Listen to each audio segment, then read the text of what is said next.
मैं श्रीमती प्रतिमा चंद्राकर, सहायक प्राध्यापक हिंदी, चंद्रपाल सेना, शासकीय महाविद्यालय पिथौरा, जिला महासमुंद, छत्तीसगढ़।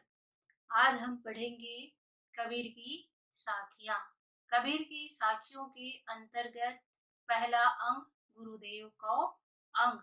कबीर की साखियों को उसमें व्यक्त भावों के अनुसार विभिन्न अंगों में विभाजित किया गया है। यह कार्य पुराने संतों द्वारा संपादित किया गया है। इसमें साधना पद्धति की कार्मिकता का भी ज्ञान प्राप्त होता है। भारतीय संत साहित्य में गुरु को बहुत ही महत्व दिया गया है। यह महत्व सर्वस्वीकृत है। कबीरदास जी गुरु को भक्त का सबसे बड़ा आदमी समझते हैं और गुरु की महिमा का महत्व इस गुरुदेव के प्रथम अंग में गुरु की प्राथमिकता का भाव पता चल जाता है।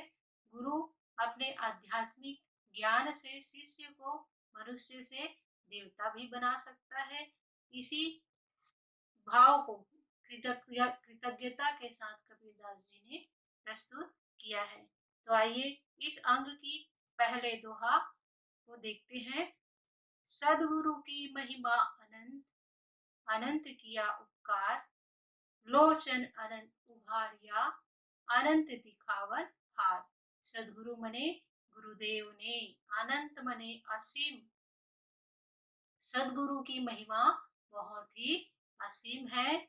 सदगुरु अनंत किया उपकार, सदगुरु ने गुरुदेव ने मुझ पे अनंत उपकार किया है। लोचन अनंत उघाड़िया, लोचन अर्थात नेत्र, उघाड़िया अर्थात उद्घाटित किया है। अनंत मने अनेक। सदगुरु ने मुझे लोचन अर्थात ज्ञान रूपी नेत्र को, अनेक नेत्रों को उद्घाटित कर दिया है। अनंत दिखावनहार, और इस तरह गुरु ने मुझे उस ईश्वर के, पर ब्रह्म ईश्वर के अनंत रूपों का, अनंत ज्ञान का साक्षात्कार और ईश्वर के रूप का साक्षात्कार मुझे प्रदान किया है। दूसरे दोहा है, राम नाम के पटंतरे, देवे को कछु नाही, क्या लय गुर संतोषिया, हौस रही मन माही। राम नाम, कबीरदास जी कहते हैं कि गुरु ने मुझे राम नाम रूपी अमूल्य वस्तु दी है। के पटंतरे, और उस राम नाम रूपी अमूल्य वस्तु के पटंतरे अर्थात समान वस्तु, देवे को कुछ नहीं, मेरे पास देने के लिए कुछ भी नहीं है। राम नाम के समान अमूल्य वस्तु मेरे पास देने के लिए कुछ नहीं है। क्या लय गुर संतोषिए, गुरु ने मुझे राम नाम रूपी वस्तु दी है, तो मुझे भी गुरु दक्षिणा में कुछ देना चाहिए। तो क्या लय गुरु संतोषिए, तो मैं शिष्य सोच रहा है कि मैं ऐसा क्या वस्तु दूं कि गुरु को संतोष हो जाए। हौस रही मन माही, हौस मने प्रबल अभिलाषा, लेकिन यही प्रबल अभिलाषा शिष्य के मन में ही रह गई, क्योंकि राम नाम के समान अन्य वस्तु नहीं है। तीसरी दोहा है, सदगुरु साचा सूरिवा, सबद जुबाइया एक, लागत ही मैं मिली गया, पढ़िया कलेजे से। सदगुरु साचा मने सच्चा, सूरिवा मने वीर, सबद मने शब्द, बाह्या मने मारा। शिष्य कह रहा है कि सदगुरु साचा सूरिवा, सदगुरु सच्चा वीर है। सबद जुबाइया एक, उन्होंने शब्द रूपी बाण मुझे मारा है। लागत ही मैं मिल गया, उसके लगते ही मेरे अंदर का मैं अर्थात अहंकार मिल गया, मने नष्ट हो गया। बढ़िया कलेजे ठीक, और वो शब्द बाण सीधा मेरे कलेजे पे जाके लगा। कहने का भाव ये है कि जिस तरह एक सच्चा सूरवीर रणभूमि में प्रतिपक्ष को घायल करके धराशायी कर देता है, उसी तरह गुरु भी शिष्य को शब्द ज्ञान देकर उसे अ, धराशायी कर देता है और वो शब्द ज्ञान ईश्वर से मिलन का उसको पाने का एक माध्यम होता है, जिससे उसके उस शब्द ज्ञान के मारते ही मेरे कलेजे में अर्थात हृदय में विरह ज्ञान रूपी छेक अर्थात दरार पड़ गई। तीसरा दोहा है, दीपक दिया तेल भरी, बाती दई अघट, पूरा किया बिसाहुना, कबहु न आवो हट। कबीरदास जी कह रहे हैं दीपक, दीपक का तात्पर्य यहाँ पे ज्ञान रूपी दीपक, तेल मने भक्ति रूपी तेल, बाती का अर्थ है साधना, दीपक का अर्थ ज्ञान, तेल का अर्थ भक्ति और बाती का अर्थ है साधना। कबीरदास जी कह रहे हैं दीपक दिया तेल भरी, गुरु ने मुझे ज्ञान रूपी दीपक प्रदान किया जिसमें भक्ति रूपी तेल भर दिया, और बाती दई अघट और साधना रूपी अघट अर्थात कभी न घटने वाली बाती प्रदान की, पूरा किया बिसाहुना, बिसाहुना माने क्रय विक्रय, तात्पर्य संसार रूपी क्रय विक्रय को मैंने गुरु के द्वारा दिए हुए ज्ञान रूपी दीपक से पूरा कर लिया। बहुरी न आवे हट, अब बहुरी अर्थात फिर से, हट मने बाजार, हट मने बाजार अर्थात संसार रूपी बाजार, और इस तरह मैंने पूरे संसार का क्रय विक्रय पूरा कर लिया। अब फिर से मैं इस संसार रूपी बाजार में नहीं आऊंगा, अर्थात मुझे फिर से जन्म लेना नहीं पड़ेगा। मैं पुण्य कर्मों के द्वारा, सत्कर्मों के द्वारा इस संसार के विसा होना अर्थात क्रय विक्रय को पूरा कर लिया है, अब इस संसार में जन्म लेना नहीं पड़ेगा। अगला दोहा है, जाका गुर भी आंधला, चेला खरा निरंध, अंधे अंधा ठेलिया, दुनियों को परंत।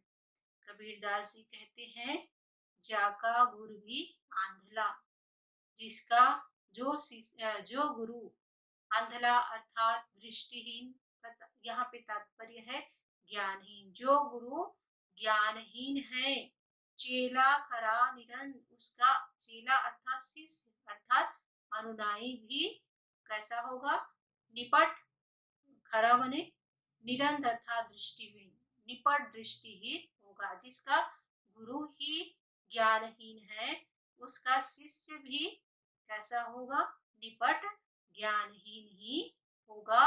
अंधे अंधा ठेलिया, इस तरह ज्ञानहीन गुरु ज्ञानहीन शिष्य को ठेलिया अर्थात ढकेलते हुए, दुनियों को पड़न, दोनों जाके कूप अर्थात कुएं में गिर जाएंगे। कहने का तात्पर्य है जिस गुरु का अपना ही चिंतन पक्ष नहीं है, वो गुरु शिष्य को किस तरह का ज्ञान प्रदान कर सकता है।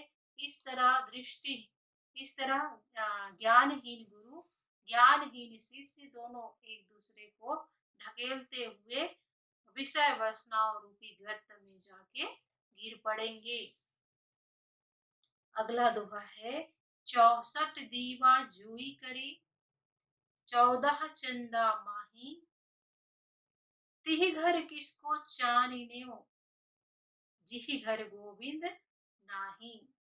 64 दीवा, 64 दीवा अर्थात दीपक, 64 दीपक जोई करे, चाहे किसी घर में 64 दीपकों को जलाकर प्रज्वलित, जोई मने प्रज्वलित किया जाए, 14 चंदा माही, चाहे उस घर में 14 चंदा का प्रकाश हो, ती घर किसको शानिए, लेकिन उस घर में किसकी चंद्रमा हो सकती है, चानिनो मने प्रकाश, ज्योत्सना, चांदनी, उस घर में किसकी चांदनी हो सकती है जिहि घर गोविंद ना, जिस घर में गोविंद अर्थात ईश्वर का वास न हो। यहाँ पे घर मने शरीर और